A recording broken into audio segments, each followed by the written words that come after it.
При Московской Гордуме планируют создать комиссию по содействию пострадавшим в терактах. С предложением к председателю Мосгордумы Алексею Шапошникову обратилась представительница столичной осетинской общины Виктория Кцоева.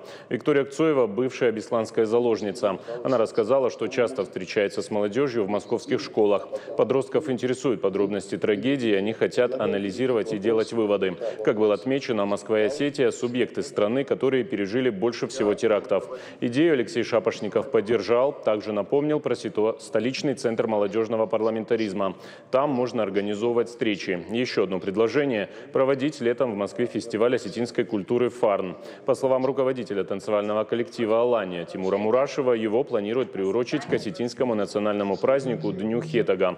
И эту идею спикер Мосгордумы также поддержал. В свою очередь предложил для фестиваля новую площадку на берегу Яузы с амфитеатром и большой площадью со спортивными зонами.